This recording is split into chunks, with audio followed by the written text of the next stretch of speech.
8월 27일 김능구의 전국진단입니다. 지난 지방선거 이후에 오랜만에 여러분들을 찾아뵙습니다. 그동안 전국은 세월호 특별법으로 이렇게 가파르게 이렇게 대치 상태에서 지금 진행 중에 있습니다. 국회에서 어떤 국감의 어떤 효율화를 위해서 이렇게 1, 2차 나눠준 분리 국감을 했다가 역시 세월호 특별법 문제로 1차 국감이 무산되고 지금 이제 국회 일정은 앞날 모르는 그런 상황에 지금 놓여 있습니다. 그러나 세월호 유가족과 새누리당이 1차 협상 그리고 2차 협상을 만남을 가지면서 상당히 기대도 갖게 하고 있습니다. 결국 마지막 현재 진상대책위원회, 진상위원회의 어떤 수사권과 기소권 문제 부분들은 상당히 어려울 수 있으나 이게서 진상규명이 확실히 될 수 있는 세월호 특별법의 어떤 이 특검 부분에서 이 추천 대상자 중에서 유가족들이 어떤 전체적인 추천 대상자를 갖다가 선정을 하면은 그 중에서 새누리당이 여동목신 2인을 선정할 수 있다. 아마 이게 새누리당에서 이야기가 정리가 되진다면은 돌파구가 될 수도 있지 않겠는가. 예를 들면은 이 재협상에서 있었던 어떤 이 추천 대상자를 갖다가 이 유가족이 어떤 거부할 수 있다 하는 부분들은 실제로 진행될 때 과연 유가족이 원하는 진상규명을 확실할 수 있는 위원이 되기는 어렵지 않느냐라는 부분으로 유가족이 거부했던 거거든요. 그래서 유가족이 추천하는 사람들 중에서 여당이 2인을 고른다면은 신뢰도에 있어가지고 상당히 또 다른 어떤 결과가 나올 수 있지 않을까. 그래서 이 울타리처럼 얽혀있는 전국이 이렇게 어쨌든 이 세월호 특별법 협상에 유가족과 정부 여당, 집권 여당, 새누리당이 어쨌든 만남을 가지면서 이렇게 실타리가 풀리지 않겠나 기대해 봅니다. 그런데 이번 세월호 협상에서 가장 아쉬웠던 점은 이 세월호가 대한민국 건국 이래로 이 국가의 모든 문제라든지 예를 들면은 여러 가지에서 봉착되어 있는 신뢰 위기, 국가 기관의 어떤 이 작동, 이 부작동, 예를 들면은 그리고 이 얽혀 있는 어떤 비리의 사설 이런 부분들이 어떤 총체적으로 이렇게 나타났다는 점에서 이 세월호 참사 부분에 대해서 정확한 철저한 진상규명과 어떤 거기에 대한 대안, 이야말로 어떤 대한민국 호를 침몰시키지 않고 제대로 가게 할 수 있는 거다. 이게는 여야 진보 보수 없이 모두가 동의했습니다. 일치했었죠. 이 박근혜 대통령뿐만 아니라. 그런데 바로 거기서 세월호 특별법이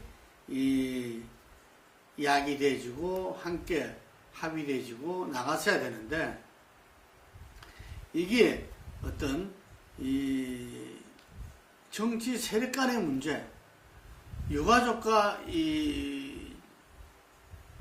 현재의 어떤 집권 여당 대통령과의 갈등, 이게 야당 내부의 어떤 갈등, 여야 간의 갈등, 이런 문제로 이렇게 좀 이 본질을 벗어나면서 상당히 이 세월호 특별법이 위기에 봉착했고, 그 위기는 다른 것이 아니라 바로 대한민국 호의 침몰 위기에 직면하게 됐다, 이렇게 볼 수 있겠습니다. 그래서 늦게나마 이것이 사실상 함께 자리하지는 않았지만 사실상 어떤 이 3주체의 어떤 이 협상이 이렇게 이루어지는 거죠. 지금 또 이 야당과 이 유가족은 계속 강화문의 어떤 단식 농성 과정에서 지금 대화를 나누고 있고, 그렇기 때문에 이 여야 간의 어떤 1, 2차 협상은 이루어졌고, 그래서 유가족과 이 여당과의 어떤 이 2차 회동이라든지 이게서 실마리가 잡히면은 이제 유가족이 승인한다는 것은 진상규명의 확실한 보장이 되는 신뢰를 이야기하는 겁니다. 그건 유가족이 아니라 어찌 말하면 국민이 신뢰하는 부분 속에서 여야가 합의를 볼 수 있게 되지 않나 생각하고, 또 그 모습 자체가 예를 들면은 대한민국을 이 위기에서, 침몰 위기에서 이렇게 극복시킬 수 있는 방안을 마련한과 동시에 그 과정이 이제 진보 보수 여야를 떠나서 이게 새로운 어떤 이 정치 시스템의 어떤 구축 출발일 수도 있다, 이렇게 보여집니다. 예. 우리가 어떤 지금 현재 우리나라의 여야가 어떤 이념과 가치에 따라서 서로 긴장하고 대립하고 갈등하고 투쟁하는 일하기보다는 이게 어떤 잘못된 어떤 정치 행태들, 그리고 여야를 막론하는 어떤 기득권 구조의 재생산을 들자면은, 그리고 정치 커뮤니케이션 과정의 어떤 이 소통뿐만 아니라 정치 커뮤니케이션 과정 전반에 걸치는 어떤 이 부조리함, 예를 들면은 이런 부분 때문에 이 여야 갈등은 당연히 있죠. 여야 갈등이 더 증폭되고 그것이 서로 아주 첨예화되면서 이 전반적인 사회 시스템 자체의 어떤 위기와 맞닿아 있다는 이야기입니다. 그래서 이것이 우리가 세월호 참사를 가져오게 했던 또 한 원인이었고, 이것의 해결을 통해서 이제 세월호 참사의 진상규명뿐만 아니라 대한민국 호와 침몰 위기에서 극복되고, 이제 우리 정치, 경제, 사회문화 제반적인 대한민국 시스템이 제대로 자리 잡게 되는 계기가 될 거라고 믿고 있습니다. 그것이 또한 유명을 달리한 많은 분들이 이 뜻을 갖다가 우리가 이어받고 그것을 보람되게, 예를 들면 정말 나라를 살리는 어떤 위기가 기회로 만들어서 그분들의 뜻이 예를 들면은 크게 꽃피우게 되지 않을까, 이렇게 생각합니다. 이 과정에서도 드러났는데, 지금 야당 이야기를 아니할 수 없죠. 이거는 끊어서 해라. 여기까지 하나로 하고, 날짜는 같더라도 투 해가지고 따로 그걸 해란 말이에요. 지난 730 재보선에서 야당이 참패했습니다. 이 수도권에서도 이렇게 참패했을 뿐만 아니라 본인들이 정말 지지 기반인 호남에서도, 그것도 새누리당, 그리고 박근혜 대통령의 최측근인 이 후보가 당선이 됐죠. 민주당으로서는 정말 새정치민주연합으로서는 조종을 울리는 정말 참혹한 결과였고, 그게 공동대표뿐만 아니라 전 지도부가 사퇴하지 않을 수 없었습니다.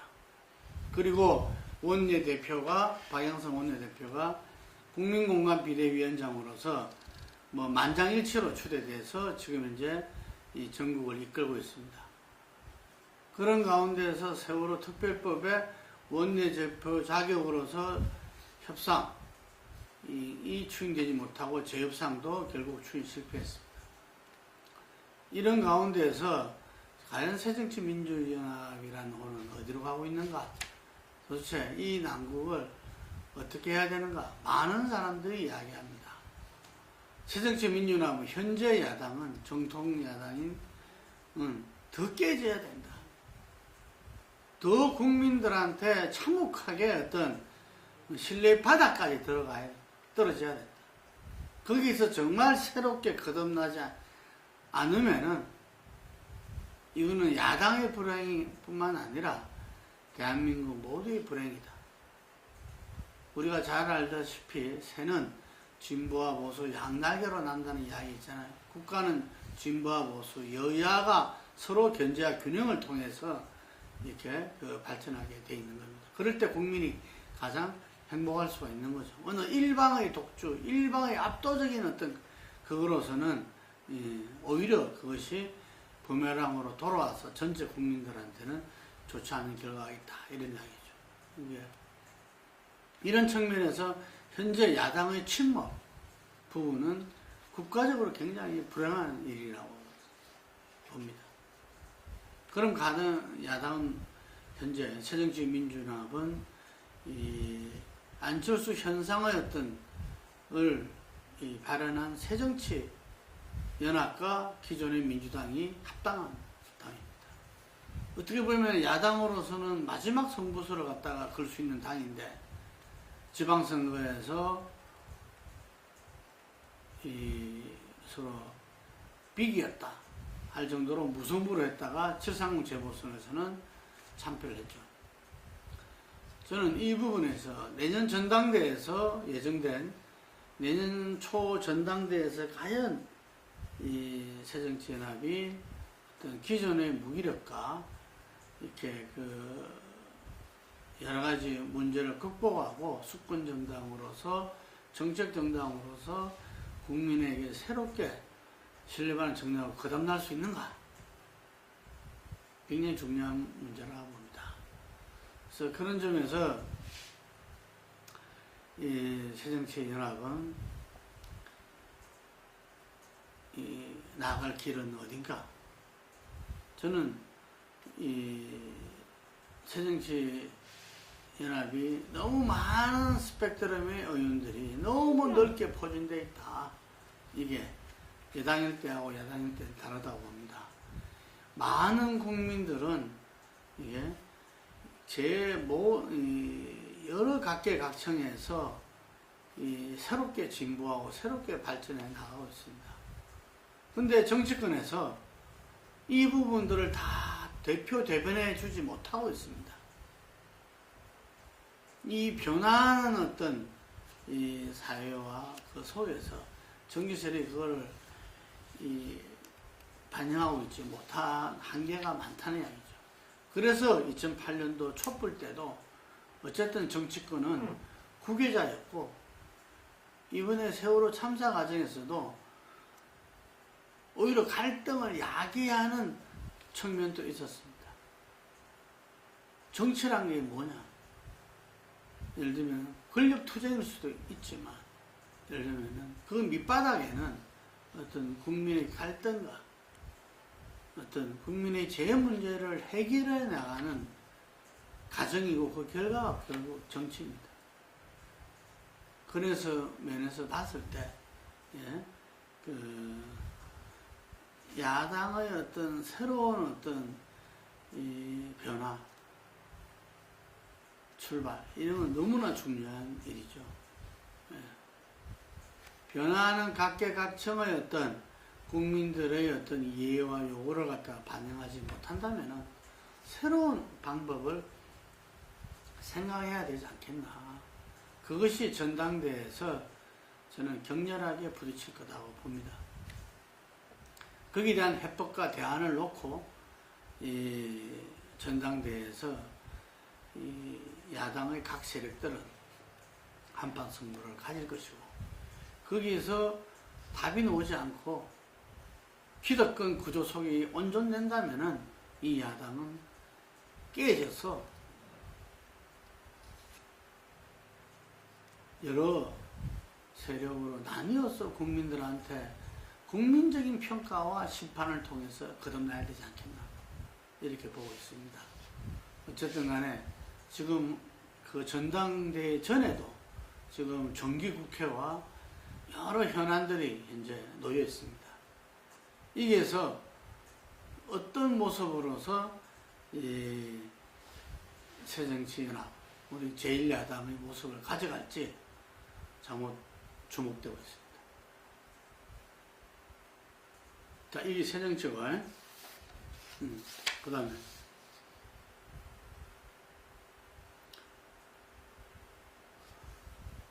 현재 박근혜 정부, 박근혜 대통령과 집권 여당인 새누리당은 세월호 참사로 인해서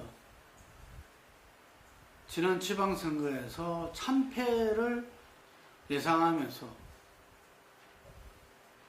그걸 극복하기 위해서 혁신 비대위도 만들고 또 많은 변화를 갖다가 추구했고, 그래서 무승부까지 끌어올렸고, 730 재보선에서는 야당의 성지도 격파하면서 압승을 이뤘습니다. 그래서 민심에 대해서 이번 세월호 특별법의 과정을 보면은 상당히 또 이 방심하고 오만해지는 거 아니냐, 이런 이 예측도 나오고 있습니다. 저는 박근혜 대통령이 이 하나도 둘도 경제에 집중하면서 현재 경제 활성화, 경제 살리기에 지금 올인하고 있습니다. 근데 그 성과는 이 집권 2년차에 있어서 상당히 지금 이제 모자립니다. 부족합니다. 최경환 경제부총리가 새로운 어떤 선장으로서 경제 살리기에 조타수를 맡았습니다. 저는 이 부분이 내수 중심, 수요 창출, 여러 부분에서 긍정적인 부분이 있음에도 불구하고 실제 그 경제 전반의 어떤 분위기, 현재 이 시점에서 대선 때 그렇게 이야기했던 경제 민주화가 경제 살리기의 어떤 기본이다. 경제 활성화에. 그런 측면에서 어떤 제대로 된 어떤 수요 창출, 내수 진작으로 가지 않으면 안 된다 하는 부분들이 정확하게 자리 잡혀야 된다고 봅니다.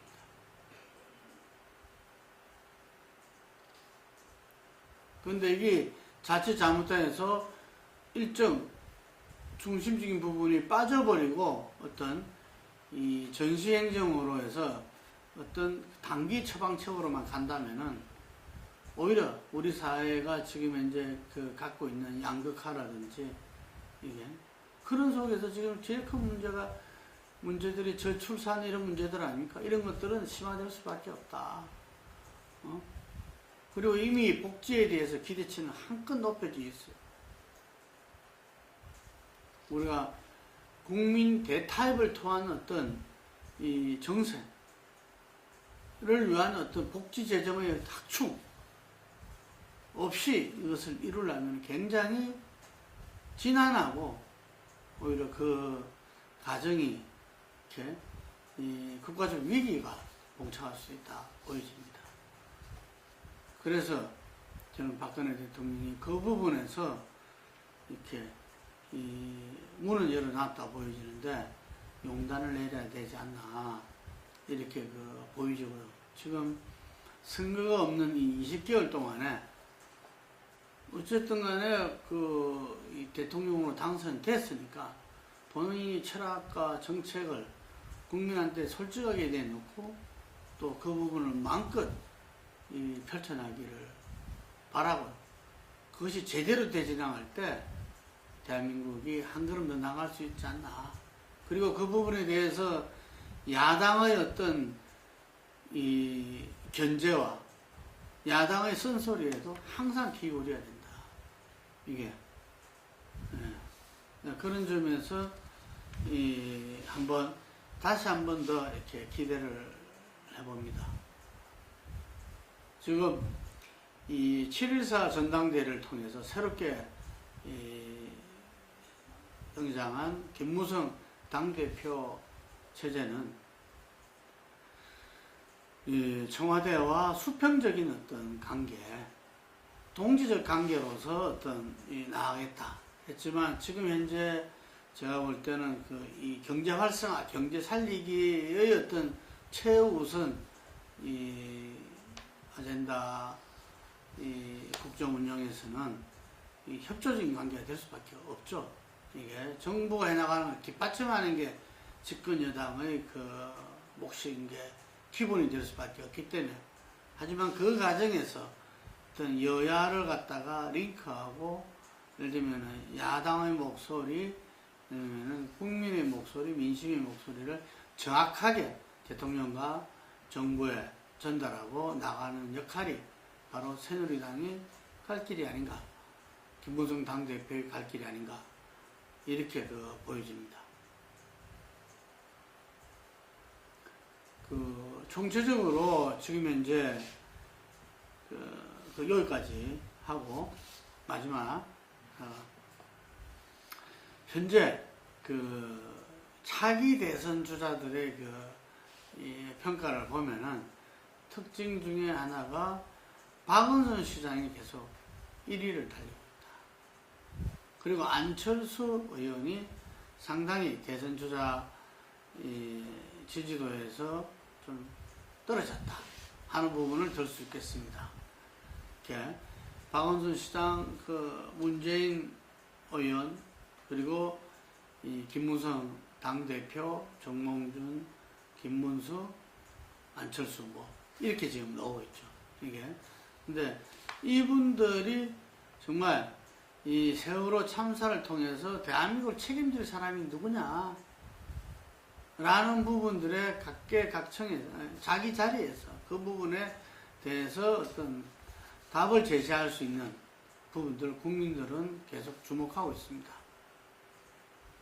자기 자리에서 본인의 어떤 리더십을 보여줄 때, 그리고 그것이 차기의 이 국정 리더십으로 발전할 수 있을 거라 이렇게 보고 있고, 그 동안에는 결국은 이 차기 대선 주자의 어떤 지지도는 좀 등락을 이렇게 왔다 갔다 할 수밖에 없다.